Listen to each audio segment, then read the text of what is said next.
think it's trying to reconnect. Oh, there it is. Hello, everyone. My name is Dee Franco, Renovation Diva, and we are doing our live. I don't know if we're going to be getting ready in a minute. We're going to do some video sharing with everyone that asked us to share the video, and hopefully we'll get started. We have a fun night tonight. We are going to be doing a case study, so I hope you guys enjoy it. Meanwhile, while everyone's trying to, okay, give me a second. Come back.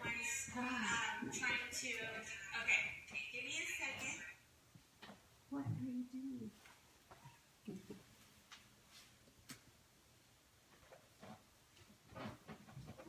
Right here. Okay, it wasn't there. It wasn't there. Okay, I'm back. Technical difficulties. Okay, so we're going to be sharing the video. Meanwhile, say hello. Tell me where you're from. What are you guys doing? What are you guys up to on this Monday evening? And let us get situated and then we'll get started. Let everyone start to join in, hopefully soon. Okay.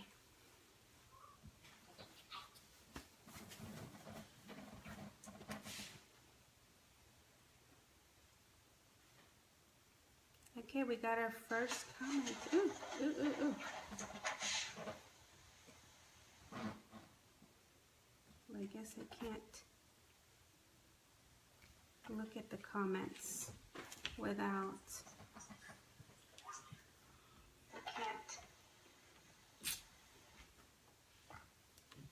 Okay, I think you shared it once already? Okay.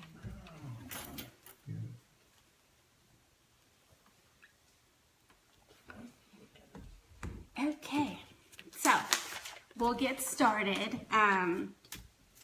Before we get started, I wanted to make sure that I give you guys a little disclaimer and let you guys know that this is only me sharing my personal experiences. I'm not giving any information or legal advice or any of that sort. I'm just here to answer as many questions as I can for the people that are looking to start their real estate investing journey, or perhaps someone that's been in the business for a little bit and just has something to share or a question that perhaps they might have never encountered, and maybe I have the answer. Who knows? But anyway, I'm gonna let you guys hear about this case study that we just recently came across. Renovation Diva was affiliated with a case study, or the case study that we're going to be doing now. So we came across this this deal that it was like a bad situation for investors, and they wanted to get their house sold, but the contractor that they were dealing with was not the right contractor for them, and they ended up having to pretty much redo the entire house. So anyway, it's just a little short story. I'm gonna bring them in so they can tell you the story themselves, and perhaps you guys have some questions or whatever during this case study. So I hope you guys enjoy it, and check out my lovely new t-shirts in the back. Who doesn't like those? Those are awesome. So anyway, we'll bring them in, and here's Yvonne and Tim. Come on in, guys. Let me scoot over so we can share the seat. How are you guys doing? Good. Awesome. Okay, so we're going to tell everyone a little bit about the story of what happened. If you guys could tell me a little bit of where you were when I first came over to see you guys. When you guys gave me that first phone call to come over and take a look at the project you guys were dealing with. Tell me what you were feeling, how the situation was, in what stage were you, according to you, before we talked. So I know that was so many questions, right? But we'll try to get to them. Okay, so who wants to go first? I guess we were probably halfway through the project. It had already been, the inside had been demoed, the countertops had been put in, appliances were in, it was painted inside, the floors were in, the texture was in, and that's about as far as we got. And Harvey hit, and then everything just kind of went through the roof after that, or through the floor. It just, the contractor just said the work that he had done was just really pretty shoddy work that we were just starting to really realize how bad the work was that he was doing. And that's when we called you. Do you have something else to add? As a woman, we always have extra comments. Well, from the very beginning, I knew that the contractor that he had hired wasn't living up to my expectations. Of course, I'm a woman, you know, we have to have everything perfect. So I just went along with him because, you know, he was the husband and he knew better. Yeah. So I told him that I wanted to call Danette. Now, I've known Danette for more than 15 years. She's really inspired me when I started to see her YouTube videos. And I thought, wow, I need to call her. And then I said, no, I'm not going to call her. Then my husband told me, you need to call Danette. So I called her, and I had her come over on a Sunday, and we didn't even take her, not even 5 minutes in the house, when she already knew when she walked through the door everything that was wrong with it. Just walking through the door. The color wasn't right. The paint was dripping from the door jambs. Is that what they called it? The baseboards, but Baseboard, it's okay. everything. It was horrible. And then she said, why are the floors in? And we looked at each other. Well, because they were supposed to be put in. She said, no, that should have been the last thing. Well, she began to show us everything that was wrong. So my husband and I made the decision that we wanted her to come in and help us. And she did. And I don't know if any of you have seen our house now, but it is amazing. From what it looked like before she came in, I want to live there. Don't we all? Yes, it's beautiful. Yeah, so, okay, so before I got there, you guys thought that you were almost done, right? According to you guys, because I remember the conversation I had with you guys whenever I got there. You're like, well, we're almost done with the house. Like, it just needs this, this, and that. And I remember you guys telling me, because they called me out to one, I guess, and it was kind of a mixture of two, like give them my opinion on the house, and then also to try and list the property as a realtor. And so, of course, you know, as investors, we all want the highest possible profit. And so I was telling them, you know, if you want the highest possible profit on this deal, you're gonna have to do better on the rehab.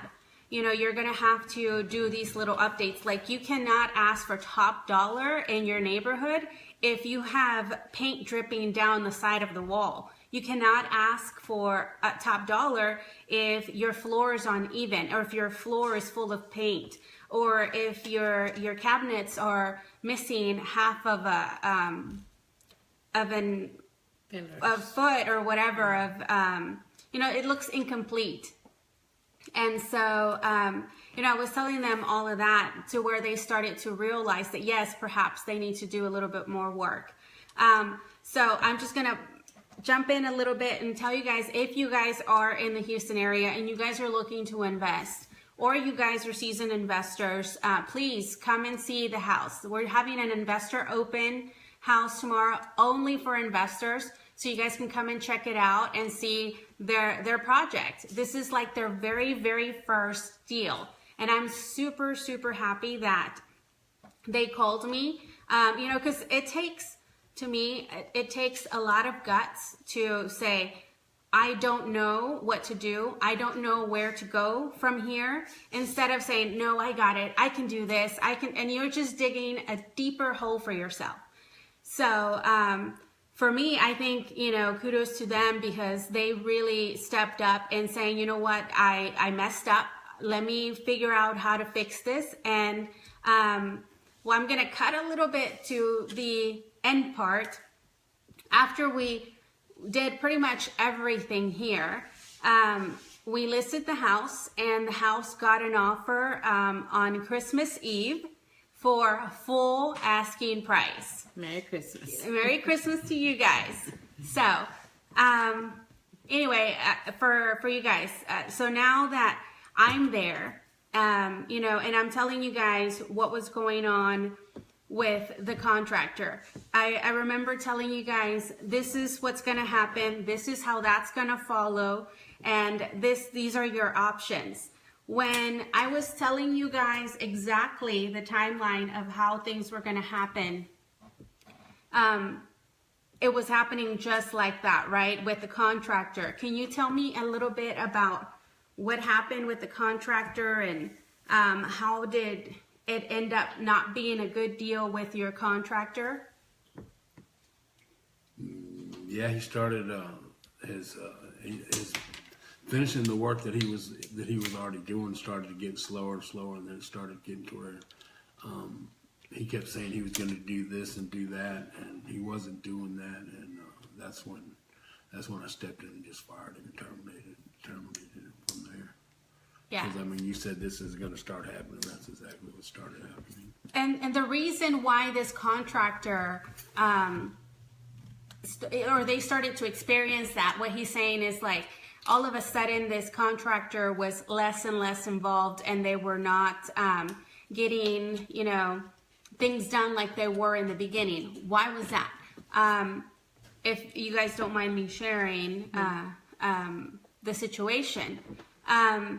When you don't have systems in place, that's why it's very, very important for you guys to get educated, you know, get someone to guide you, because sometimes it's more expensive to try and figure it out on your own than to have someone teach you what to do. So in their case, they hadn't even realized, I think, that this guy had said he was going to do this entire house for $35,000, and here they are, like, I think they were like $2,000 or $1,000 from the entire budget, and still probably 80% of the house, or 20% of the house wasn't done, 80% was done. So in their case, you know, they had overpaid and underworked that contractor.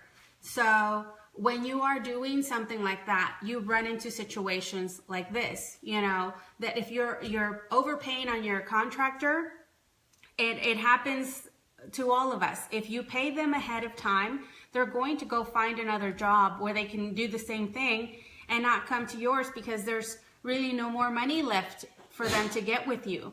It's all about the money that they're going to get to different projects, you know. And if they've gotten all the money from you already, why are they going to come back? You know, they can come back whenever. They already got most of their pace, which is what I was telling them when we first met, is like, this guy's not coming back. This guy's not coming back because you've already paid them 33, let's say 33, 34 grand, and you're supposed to pay them a total of 35. They're not going to come back because they're busy doing other projects where they are paying them money. They pretty much got all their money out of you, so they're not going to come back to you. So, which is essentially what happened, right? Right. And then you had to spend more money trying to get another contractor to fix the work, but was it worth it? Yes, it was. It's worth it when you find the right contractor to do the work, and then they force appreciation into your house, isn't it? Yeah. And the thing that was so sad was, and please don't ever make this mistake. Don't ever get a contractor and not have a contract with him. Make sure that that's the first thing. You sit down with them and go step by step and explain to them how you're going to pay them. Do not give them half of the money for the project and then think that they're going to come back and do the job. That's Because right. they'll take your money and run, just like they did to us. Exactly. And so, but you know, this is a great learning experience. Very, very. Now that we found the right contractor and we forced appreciation into that house sold for about, or is under contract, because we're still not finished with the story. But it's under contract for about $10,000 more than what you were expecting to sell it for. Exactly. Exactly. So, you know, you have to be grateful for some of these things that are happening, even though they're at the moment, they might not be good things, or they might not sound like they're really good things. And perhaps you may lose some money in the process, but you guys gained a lot of knowledge, right? Exactly. Lots. A lot of knowledge. So now they know that, you know, you don't pay contractors up front. They know that you pay contractors after they do the work. You don't do the work, you don't get paid. So, and then they learned that we need to have contracts with everyone we work with, right? We create a scope of work, we do everything by the book, we make sure that they know what they're getting into before they get into it. And we follow through with every single one. And we make them sign lien waivers. Yes. Right? Yes. Right. Okay. So now I think we can definitely get, I don't know if we have some questions or anything for Tim and Yvonne. Anybody have any questions that you guys want to ask, or maybe some tips that you have for Tim and Yvonne on what to do on their next rehab, which they're looking for now. Yes. So if anyone has one for them to do, let us know. It hasn't scared us away. It's only made us stronger. That's right.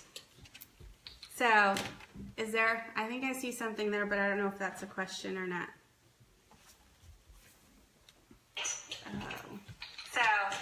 I think I see something there, but I don't know if that's a question or not. I don't know how to turn this off. There we go. I turned it off. Leo's just saying hello. Leo, you have a burn house for me? Where is it?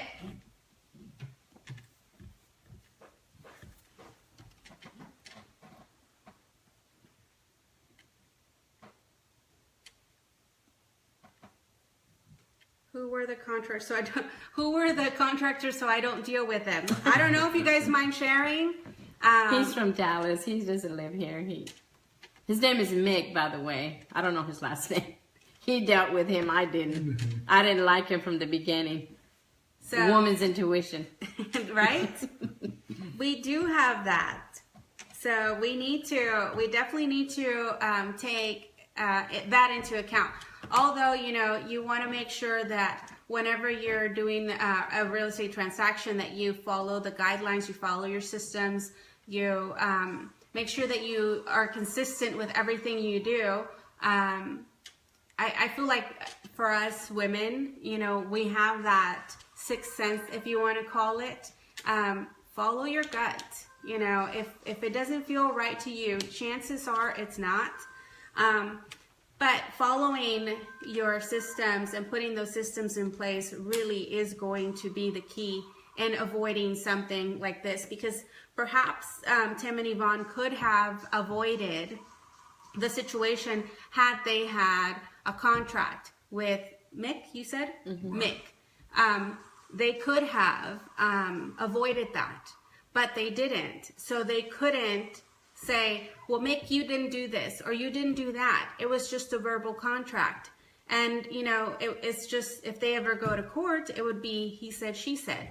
And with a contract, with something on paper in black and white, they could say, you know, this is what we asked him to do. This is where the condition he left our property in. This is the timeline we gave him. This is the payment schedule we gave him. And he didn't follow it. You have proof. You have paperwork.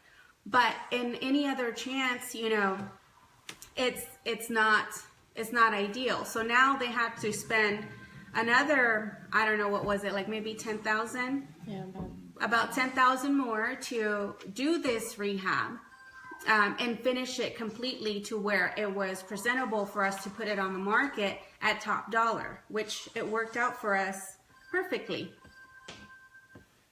Let me see. Yeah, I think we shared it right. Okay.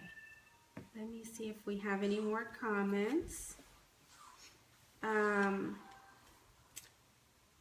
I've been told to pay based on different completion stages, but do you give anything for contractors to start? Okay, so Mimi's asking that she's been told to pay in different stages. I don't pay contractors any money up front per se, but say for example a contractor says it's a big job, right? And most of the time when you start a job, it's usually gutting the house or whatever. They don't need any material to gut the house. All they need is a dumpster and a sledgehammer. And so shovels, you know, as a contractor, they should have all that. So with them having all that for the first week, you probably don't need to pay them until they're done that first week. And then you pay them for the demo part. And then on week 2, normally when they start to want material, if they want material, we order the material for them. We don't let them say, well, give me money for material. No, where are you buying your material from? Which is what we did, right? Right. Where are we getting this material from? I will call them. I will get them to deliver it to the house. I will pay them directly. And then you just come and install the material at my house. So you are paying for that material, but you're not giving them the money directly. Once they go ahead and do that week of work for that material that they brought in, then you pay them for that second week and so on.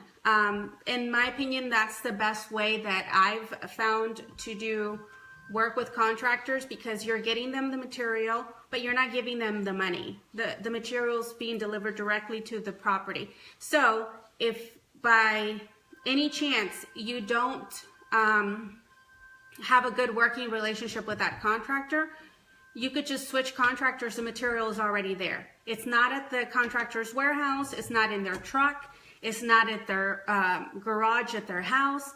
It is at your property, in your project, wherever you are at, not where the contractor's at, which is the best way to deal with a situation like that. So, Mimi, I hope that that was a good answer.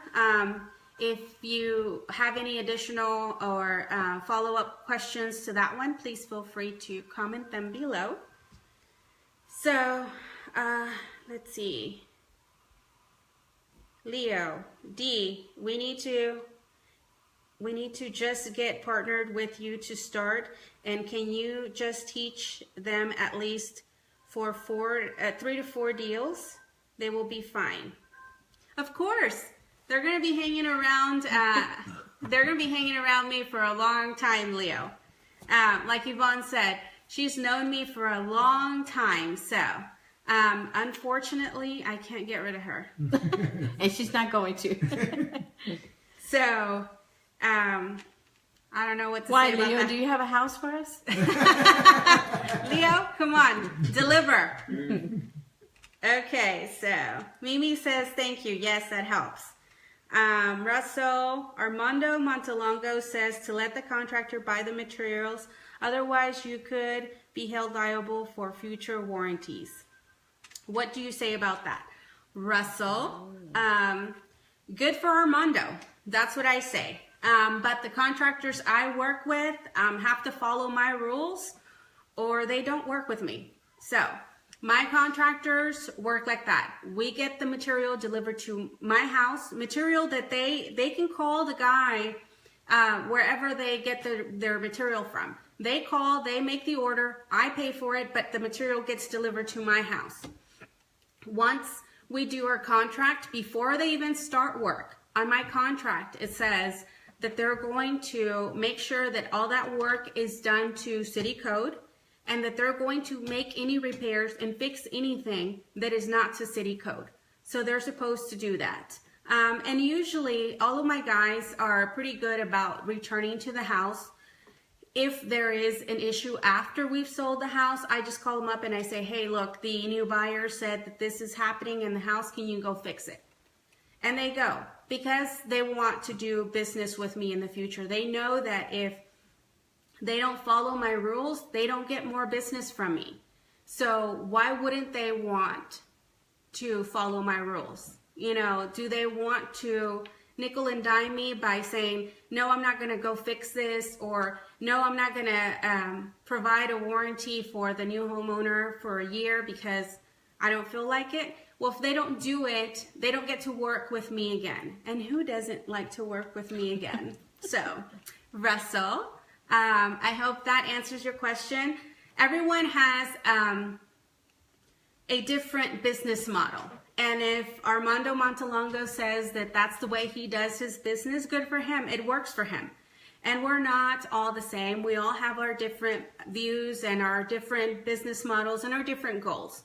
And mine is just that I want to make sure that my guys do the great job. I want to make sure that I don't get ripped off. And I want to make sure that the person buying the house gets a good home.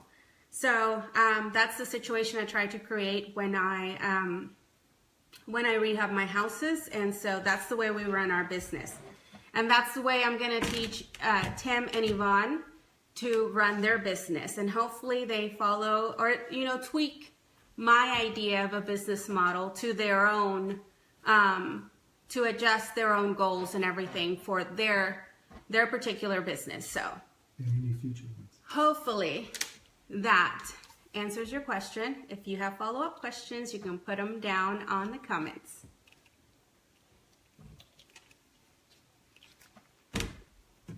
There's Leo again.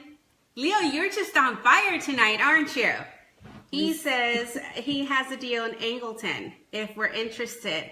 Yes, Leo. Yes, we are, right? Oh, yes, Angleton. Wow. So, Leo, send us, what is it called? Direct message, and send us your contact information, and then we can definitely call you back tomorrow. Or you can put your phone number on the comments if you want. It's up to you. And we can go from there. We'll give you a call. Tim and Yvonne will call you tomorrow and see what they can do to close that deal with you. How does that sound? Okay. Jose said, how much do you charge for your mentoring? I charge $10,000 to mentor someone for 6 months. So I don't know, you can probably talk to them and they can tell you a little bit more of what it is or how it works. What, the mentoring? Yes. Oh, it's awesome. We get to go have lunch and do our nail. No, I'm just kidding. No. But she has brought a lot of knowledge into our background now. You know, we were blinded before she came back into our lives, should I say. I learned a lot from her. It's a lot of nights that, you know, I stay up studying and going over the material that she teaches us. But it was money well spent. Good. I'm glad you think so. It was a great investment. I'll pay you later. I'm just kidding, guys. It means a lot to me to help other people. I can definitely go into details with you, Jose, if you are interested in something like that. Probably perhaps off this video live. God, I couldn't think.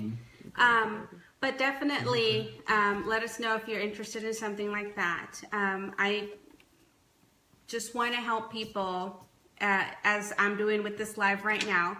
You know, I just want to help educate as many people as possible. And, you know, try to get them to be financially free and to believe that they can do better than where they are today. So that's the main objective with something like this. So anyway, are there any more questions? I don't know if I missed any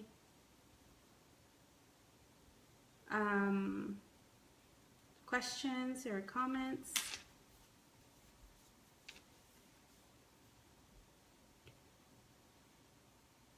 I think that's it. So if you guys have any other questions, let us know.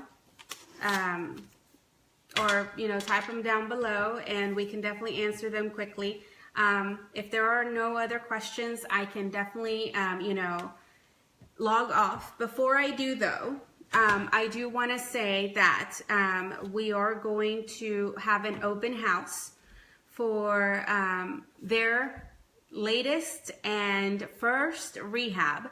So if you guys want to come and check it out, please comment below and we'll definitely share the link to the info on that open house. It's tomorrow at noon in Seabrook. So if you are in the area, let us know, comment below. If you want me to do another live next month, which is, it would be the first Monday of the month, whatever that is. I don't know what it is. The first Monday of February would be February 5th.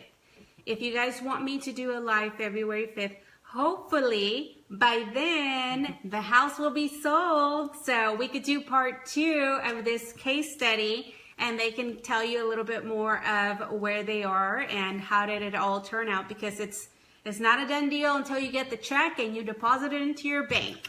Amen. So, you know, hopefully we'll be closed by then with this transaction and they can finish telling you the story. If you guys want me to do a live then, which is November 5th at 7. Oh, sorry. Yeah. I don't know why I said November 5th. February 5th at 7 p.m. Let me know, comment below, and let us know if you want us to do another live and continue this case study. We'll let you know how it turned out. So I guess if there are no other questions, we are pretty much done. Thank you guys for coming and spending some time with me. Thank you for your questions. We look forward to doing this again. If you guys want it, let us know.